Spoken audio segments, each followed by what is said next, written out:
A maiden national win for Richard Carolyn in a special vehicle category triumph for the Carolyn brothers. A crushing win for Api Reiniger and Robin Houghton in the production vehicle category. Springbok Errol Dalton maintains his run of impressive form this season.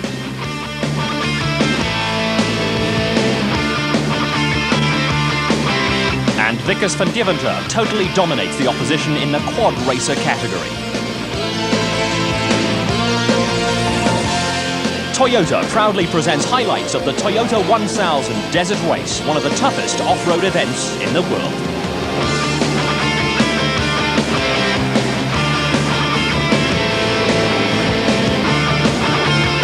The South African Off-Road Championship took on an international flavour earlier this month, with the fourth round of the series moving to Botswana for the Toyota 1000 Desert Race. Always a highlight of the off-road season, the Toyota 1000 Desert Race has its roots in Botswana. After a break of several years with the event run in the Vryburg area, the Desert Race returned to Botswana for the third successive year. Marius and Margie Beaurain led the Special Vehicle Championship. They held a 6-point lead over the father and son team of Franz Czepek, with the Solwolf brothers, Herman and Karl Heinz, maintaining a family theme at the top of the leaderboard. The Desert Race is a tough event and is more often than not won in the workshop. I would say 80–90% is your preparation and a bit of luck as well. The Video Sport SVM Land Rover pair of Cliff Barker and Mike Redden led the production vehicle category prior to the Desert Race. Right behind them were arch rival Api Reiniger and the Bangfin Toyota Land Cruiser, who is now partnered by Robin Houghton. We're going to try our best. We won the Roof last year, which was the other major event, and we would like to win the Desert Race. We've got a new engine, so we're going to take it easy for at least the first half of tomorrow, and then we'll see how it goes. On the motorcycle front, 200 class leader Richard Manning, who was away on his honeymoon, opened up the way for Alex Vowles, Clayton Enslin and company to make a move up the championship ladder. So your bike preparation must be very good for the sand. And besides that, just make sure you're fit and mentally ready for a ride that's going to take a long time, especially over 500 Ks. And just hope for the best, and hopefully you don't have any problems with the bike and you're just fit. After a maiden national championship win on the Bell Sugarbelt 400, 250 class leader Darrell Curtis was one of the favourites for overall and class honours. On the tactical front, Curtis had it all worked out. I think you've definitely got to pace yourself. You can't just go flat out on the first day. You can break your machine, you can fall off. It's better just to take it easy on the first day, and the real race is on the second day. Rian van Niekerk led the 500 class championship, but Springbok Errol Dalton, now recovered from a serious shoulder injury, was also among the pre-race favourites for overall honours. I injured myself a couple of months ago in Lesotho and haven't been doing much training. I've just been riding and I'm not 100% fit, but I still am very confident, and finding the route out there is going to be a problem. You know, I had a problem in my time trial now, and tomorrow be a problem. Well, I don't think I've done too well in the time trial, but I'm happy with that. I'd like to start fifth or in the first 10. I'll be happy, and I'll just pick the guys off as I go along. That's what I plan to do. Only 10 points separated the top 6 in the Quad Racer Championship. This opened the way for a tremendous battle, and again underlined the importance of conserving machinery on the Desert Race. It's very, very important. You have to be used to your motorbike. You have to know what it's going to do in certain situations. And you have to know what might break and what might not break. So you must save it as long as you can.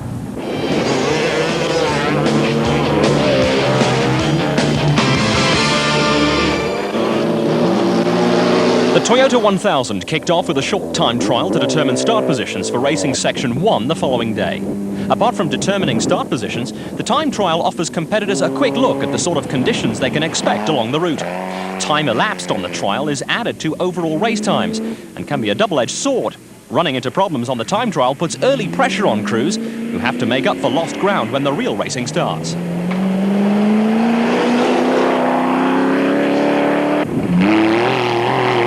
As for the conditions, well, the time trial only confirmed what everyone knew. There was going to be dust and plenty of it. Thorn trees and thorn bushes would be the other dominant feature of the Botswana landscape.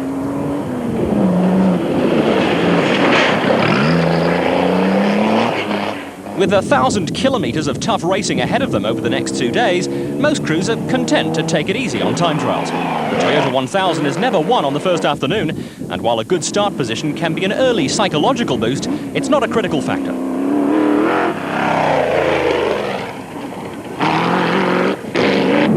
With most of the top crews simply going through the motions, the time trial produced little in the way of fireworks. There are, of course, exceptions to the rule, and local pair JJ Wolmarans and Steve Cooper in a raceco got themselves into a bit of a tangle. It only goes to show that local knowledge is not always a major advantage. Arthur Abraham in the Video Sport SVM Range Rover was attempting his first desert race, with navigator Stratford Vogt hoping for his first finish in 11 starts. The donga that gave Wolmarans and Cooper a few problems almost claimed Marius and Margie Beaurain, while the fancied pair of Cassie Coetzee and Richard Leek in the Castrol Toyota Hilux ran into a serious gearbox problem that cost them plenty of time.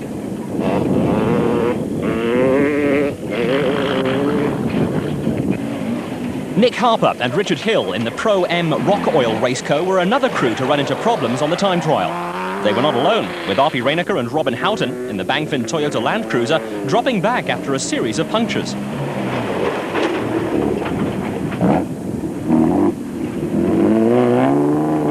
The biggest casualties of the day were former South African champions Richard Schilling and Ashley Thorne in the Mototech Raceco. The awesome truck, imported from the United States, developed a gearbox problem that brought an early end to their race.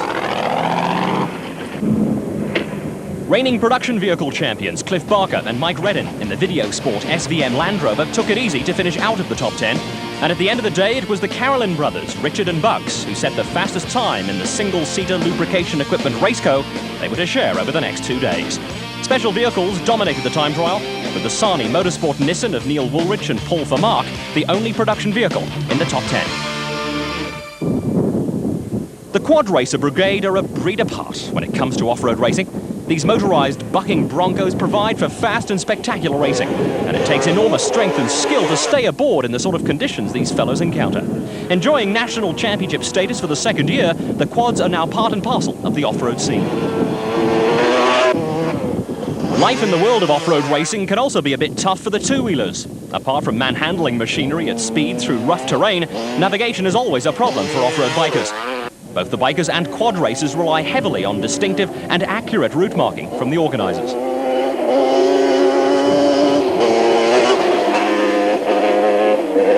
On the motorcycle front, the 3 national championship events run prior to the desert race produced 3 different winners.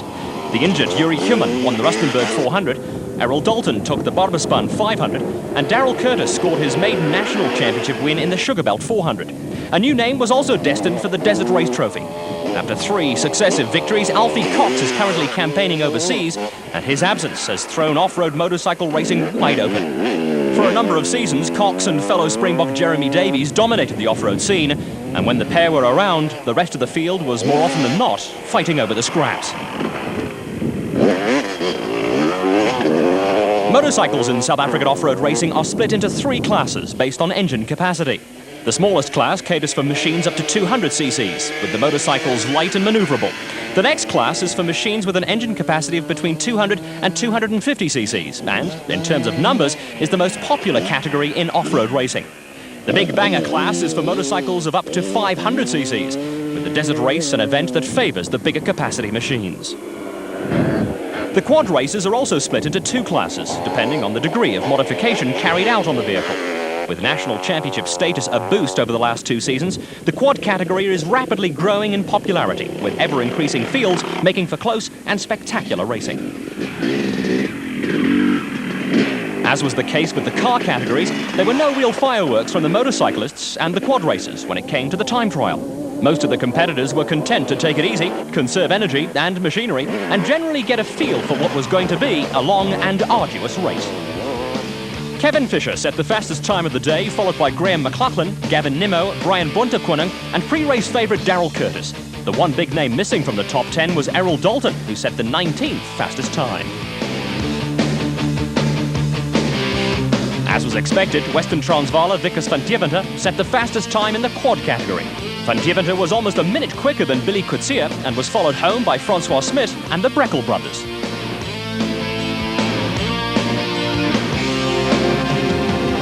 The time trial claimed a big fish when Richard Schilling and Ashley Thorne were sidelined with the Mototech Raceco running into a gearbox problem that could not be cured overnight. Very, very disappointing. The car just feels so good. Really was ideal for the conditions. Even in the tight stuff, the car was working very, very well. But I don't know, the gearbox, I noticed it was overheating a bit, but I didn't think that is a major problem because we were in very tight stuff. And then all of a sudden we overshot very slightly, selected reverse, no reverse gear. So eventually we managed to push the car backwards and got first gear, so we thought let's carry on. And then the problem occurred between second and third gear, where I changed from second to third, and it's an automatic gearbox. And it would select third, but then it would go back into second, which obviously something in the valving's gone wrong. It cannot be repaired. So we're going to have a weekend supporting our other friend and making the best of what started out badly, and I'm sure we'll enjoy ourselves. It's still off-road racing.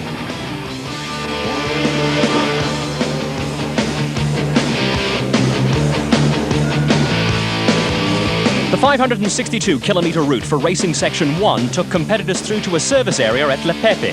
From the service area, a long loop took crews further into northern Botswana before an overnight stop back at Lepepe. Off-road racers just love early morning starts. There are always last-minute mechanical problems to be sorted out, and for so early in the morning, Bucks Carolyn, sharing driving duties with brother Richard, looked as fresh as a daisy and was full of tactical plans. Look, we're just going to have to be careful because the cars are so closely bunched, so I'll mostly let the first guys through and then just tag along for the first 80k so we can just get away from the bunch and then take it over 2 days. I don't want to take it over 1 day. It's not the best position to be in right now. The Carolyn brothers led the field away, with Bucks taking the first stint behind the wheel of the lubrication equipment Raceco. Behind the Carolyns, everyone was gearing up for a tough day of racing. Oh, we have a good race on hand because 2 years ago in our last race, the desert race, I was lying a very comfortable third, and Buck came and gave me a wake-up call. So I guess he's going to get a wake-up call this morning pretty early. But yes, we're going to go for it. Not so much today, but we're still going to go for it. You've got it. There's a mean pack behind us. There's a mean pack behind us. The sun was just starting to creep over the horizon as the huge field of nearly 50 cars started to get underway. As is normally the case on off-road events, the four-wheelers started ahead of the motorcycles and quad racers who, if they had any sense, were still tucked up in bed. Tactics are always an integral part of motorsport events. With 1,000 kilometres of sand and thorn bushes ahead over the next 2 days, the general consensus among competitors was to take it easy on Racing Section 1 and make an all-out effort on the run back to Gaborone. Take it easy to the overnight stop. Let's get the car there in one piece, nice and strong, so that we can come back strongly tomorrow. While Neil Woolrich and Paul Vermaak were looking for a repeat of their win on the Sugarbelt 400, Springbok's Cassie Coetzee and Richard Leek were worried about a gearbox problem that plagued them on the time trial. One of the spacers broke down in the gearbox, but Gillo and his team last night fixed it. They make a plan, so hope that solved the whole problem today. Coetzee and Leek started well back in the pack in the Castrol Toyota Hilux. Among the main contenders for overall honours in the commercial vehicle category, the gearbox problem was an early setback for the pair. Dry riverbed sections are a feature of the Toyota 1000 Desert Race, and even for vehicles custom built for off-road racing, it's tough going in the thick sand. Reigning special vehicle champions Herman and Karl-Heinz Solwalt in the Eagle Raceco were soon running at the front of the field. Looking for their first win of the season, the Solwalts love nothing more than to get out in front and let everyone else do the chasing. Doing the early chasing were Marius and Margie Beaurain in the Top Trans Raceco, powered by a Toyota motor. Winners of the special vehicle category on the Barbaspan 500 and second on the Sugarbelt 400, the Beaurains were one of the form teams in the field. Bucks Carolyn was lying third on the road at this stage and was happy enough to sit behind the Solwalts and the Beaurains. Navigation is a major problem for single-seater drivers, and allowing others to do the pathfinding for you is a ploy commonly used by the single-seater fraternity. Neil Woolrich and Paul Vermaak were going along steadily in the Sani Motorsport Nissan. After their win on the Sugarbelt 400, the pair went into the desert race full of confidence and were expected to provide tough opposition for the Toyota and Land Rover teams in the production vehicle class. It was not to be a happy event for Woolrich and Vermaak, with the Nissan Sani an early casualty.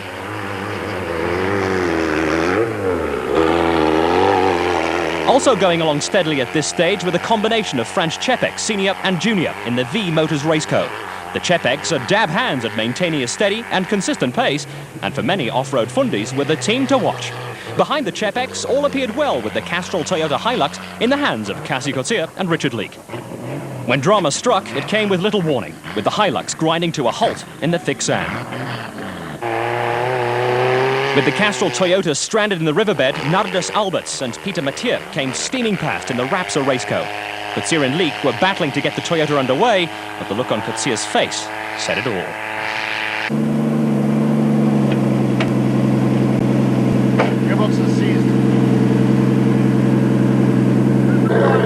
It was a bitter blow for Coetzee and Leake, who went into the desert race fresh from a top 10 finish on the Castrol International Rally, where they also won the Video Sport Challenge for off-road vehicles. A bitter pill was made a little more difficult to swallow when first Cliff Barker and Mike Reddin in the Video Sport SVM Land Rover, and then Arpi Reinecke and Robin Houghton in the Bangfin Toyota Land Cruiser came sailing past the stranded Hilux. A terrific rivalry has sprung up between the two Toyota crews and the Video Sport SVM Land Rover, and their battle was expected to be a highlight of the desert race. After their problems on the time trial, Reinecke and Houghton were steadily making up ground. Reinecke farms in the Western Transvaal, and his intimate knowledge of the sort of conditions that characterize the desert race make him a tough competitor. There were plenty of spectators who braved the early morning chill to catch a glimpse of the cars at various vantage points not far from Gaborone. Never want to sit back and take it easy in an off-road car, Linton Draper was pushing as hard as he could in the impressive Raceco. Not far behind Draper was son Craig, who was also going like a train. Both Drapers were to run into problems, though, with their challenges coming to nothing.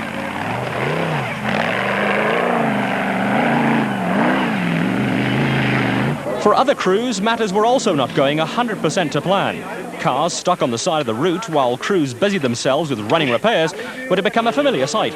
The desert race always takes its toll, and a little mechanical knowledge is always useful in these circumstances. Class B frontrunners Wade Perrins and Derek Frankenberg had so far managed to avoid trouble and were going along steadily in the Sandmaster. Chris Kuneker was also having a good run in the single-seater Raceco, which he recently bought from Robbie Walk, last year's desert race winner.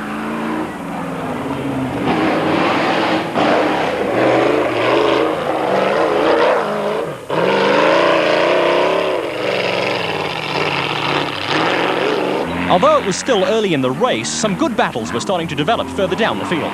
There's a great deal of rivalry among crews in the various categories, and in Class B, Craig Hopkinson was chasing after Perrins and Frankenberg, with Remy Moons and Frans van Lieshout also in the thick of the Class B fight in the Sandmaster.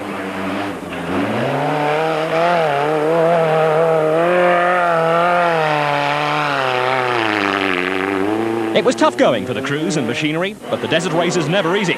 Manhandling heavy and powerful buckies through thick sand is physically demanding, but crews like the Jonker brothers from Mafeking provided spectators with plenty of action in the Nissan Safari.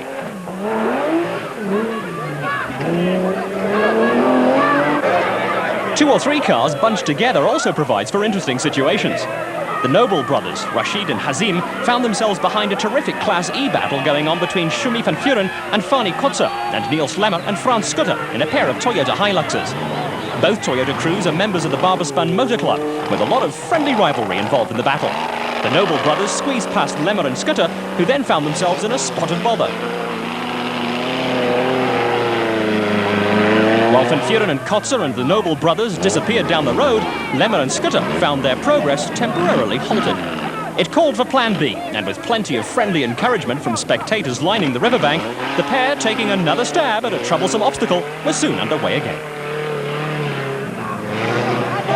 Closing in on Lemmer and Skutter were Class D crews Jannie Visser and Johan Bester in a Toyota Land Cruiser, and the Video Sport SVM Range Rover pair of Arthur Abraham and Stratford Vogt.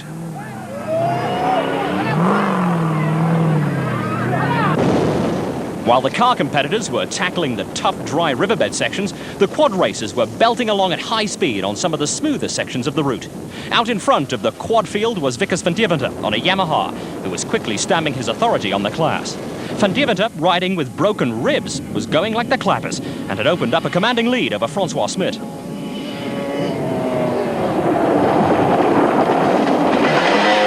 It was tough going for the quad racers, who'd already lost a couple of competitors because of mechanical problems. With pockets of interested locals popping up along the route, Yuri Duplessis was chasing hard after the flying Van Deventer and Smit. No one could match Van Deventer for pace, and the Western Transvaal was running away from the rest of the pack. The quad field was starting to string out a little, with Paul Breckel fourth on the road on the Brasco refrigeration Yamaha.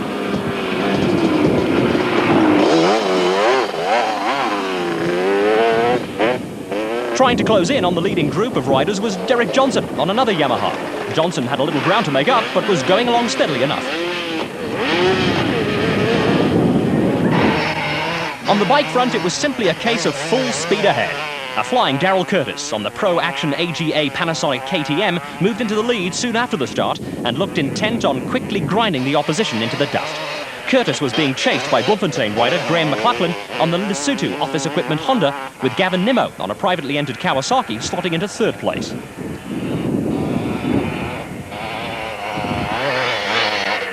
Nimmo wasn't pushing as hard as Curtis or McLachlan, and sneaking up on him was Errol Dalton on the big Lesotho Office Equipment 500 Honda. The big Honda held the advantage in the thick sand, but Dalton was still struggling with a shoulder injury.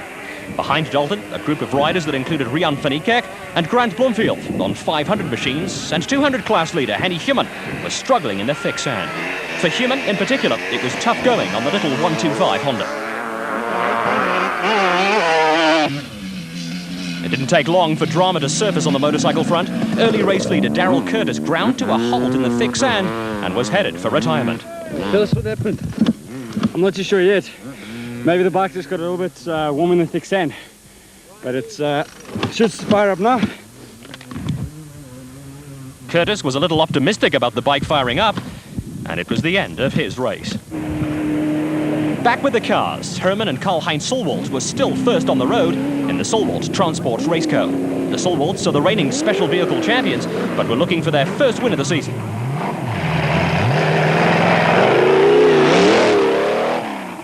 With the Raceco sounding good, the pair had opened up a slight gap on Marius and Margie Beaurain. The Beaurains had Bucks Carolyn scheduled to hand over the lubrication equipment Raceco to brother Richard at the refuel right on their tail when they arrived at an optional refuel point. Having to concentrate on driving and navigating, Carolyn opted to ride in the Beaurain's dust, and having someone to do the pathfinding for him was worth the discomfort.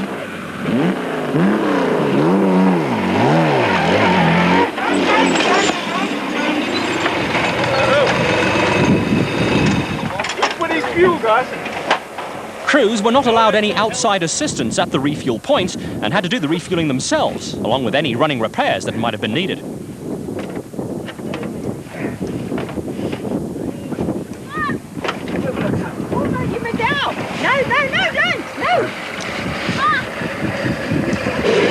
When Carolyn left the optional refuel point seconds before the Beaurains, he was second on the road.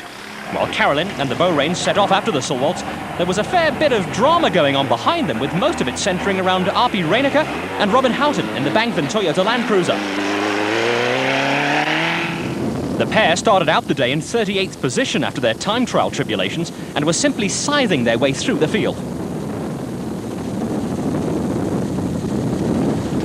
With Reiniger reveling in the conditions, the Bangfin Toyota Land Cruiser had worked its way into the top 10 and had moved ahead of arch rivals Cliff Barker and Mike Redden in the Video Sport SBM Land Rover.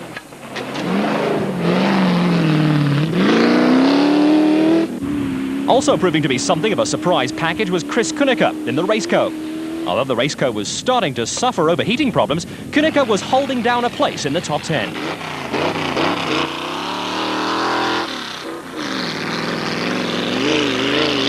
Behind Kunneke, and also going well, were Rustenburg 400 winners Stan Illman and Frans Stangl, who recently completed the grueling London to Mexico rally in a 1971 Porsche 911.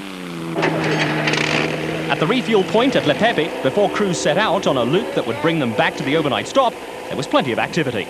Refueling and running repairs were carried out as quickly as possible, but for some crews, problems were more serious than they would have liked.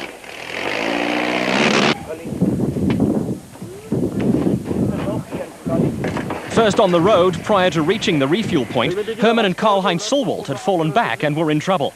A power steering problem almost forced them to withdraw from the race.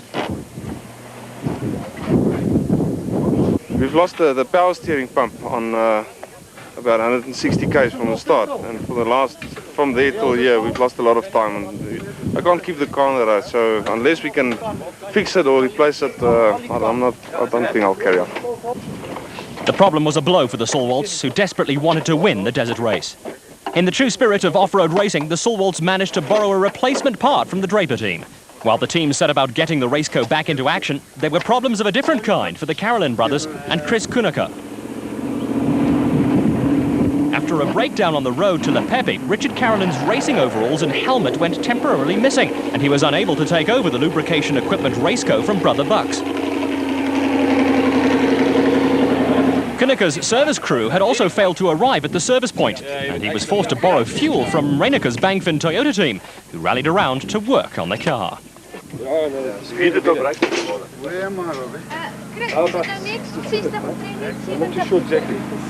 Toyota is being tremendously helping with the fuel.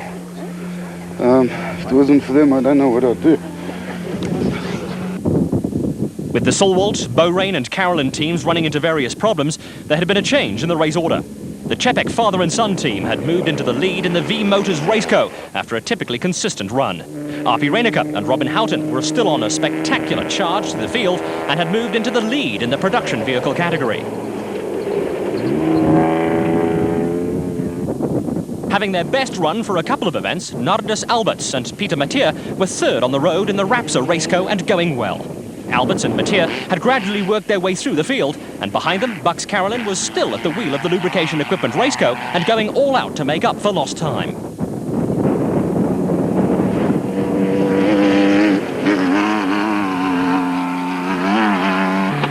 In a tremendous performance, Neil Slemmer and Frans Schutter had moved into the top 10 and had taken a firm grip on Class E. Right behind them, the Sulwald brothers were back in action and on a charge to make up time lost while repairing their steering problem.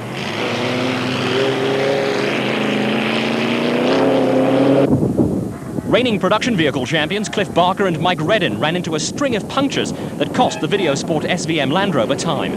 While Barker and Redden were also trying to make up for lost ground, the Eastern Cape pair of Greg Harvey and Lionel Acton had quietly and unobtrusively worked their way into a challenging position in the Queen Motorspares Raceco.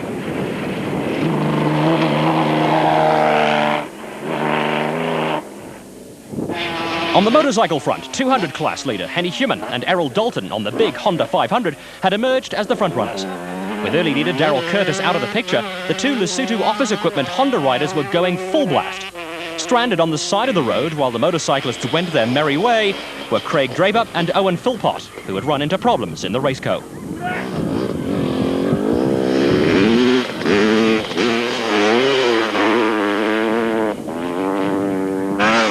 Rian van Niekerk, 500 class championship leader, was also running strongly on a third Honda, with Arthur Abraham and Stratford Fucht soldiering along in the Videosport SVM Range Rover. The pair experienced handling problems and were on the fringes of the top 10.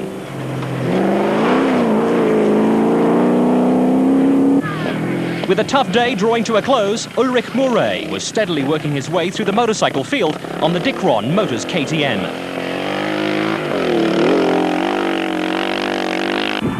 Behind Murray, a flying Brian Bontekoning, also still looking in fine fettle on the Yamaha and also making a late charge.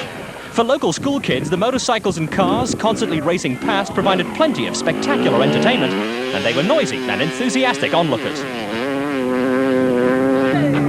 At the end of a grueling day, it was the V Motors Raceco of Frans Chepek, senior and junior, that was first across the line.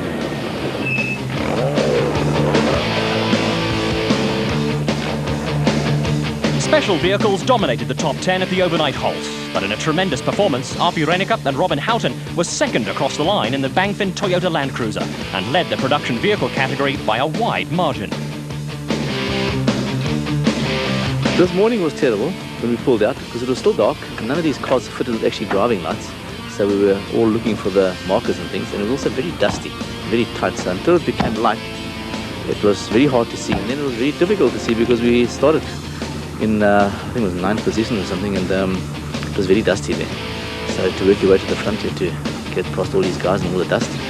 And then it started opening up a little bit, and then it got a lot better. And the actual route itself was very, very nice. The loop, not too nice. Absolute flat-out driving, 100 kilometers of flat-out driving, which is not good for any car, and doesn't really prove any good driving either or anything like that. The major talking point at the end of day one was the performance of Reineker and Houghton.